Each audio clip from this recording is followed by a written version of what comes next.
but it's just such an amazing place with such an incredible atmosphere. It's a rare thing that an artist gets to be truly alone with one's work, and that's what this place affords you.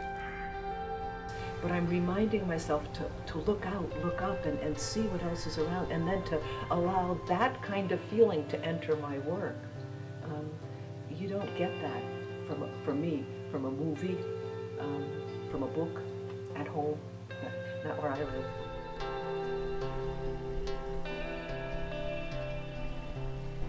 Well, this is my 7th visit, when I first came in 2001. So, generally come for a week or maybe 2 weeks. It's difficult enough getting away from small family and kids and that.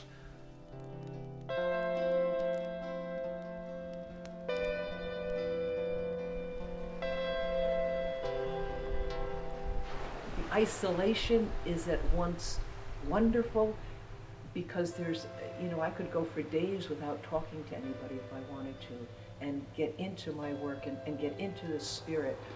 You go down with all sorts of ideas of what you're going to do, but then you're confronted with the weather down here, and the sense of history, and the privacy, and the solitude.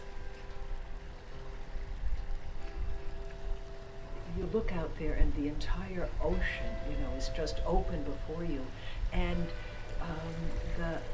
you're looking at the landscape and you think you've got it in your head, and so I go to write a phrase down in my notebook, and I look up and it's totally changed by the wind, the light, the sounds here. It's overwhelming, and sometimes I lie in bed at night and I'm trying to distinguish, am I hearing the surf? Am I hearing the wind? It's a very compelling sort of challenge to try to put that into words. Painters, in my opinion, have it so easy, but to try to get the words for it is, it's just invigorating.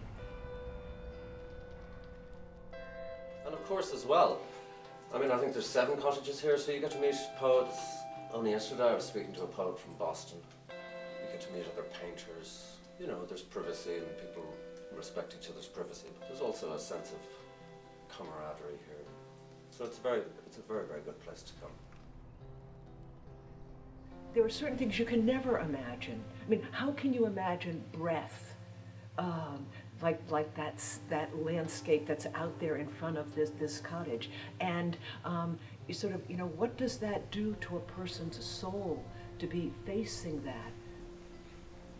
It's very, very different down here for that very simple fact that you're living and breathing your work every moment of every day.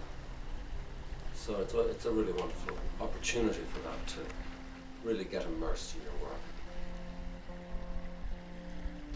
The sea at journey's end, my journey's end, heaving a last long gasp into the cliffs. Days it took to arrive, pressure and now release against and up over the top, plume of water spray spraying into mist as more waves smash into, trip over each other, the eternally present rain picking up its sister, the sea spray mist, and carrying her beyond her body. Every body, nearly all water, so I too lifted. I've been here before, have come back to look again. Always so much that's missed, but look what happens in sea mist. I cannot see out the back skylight, its sea-smeared glass eye.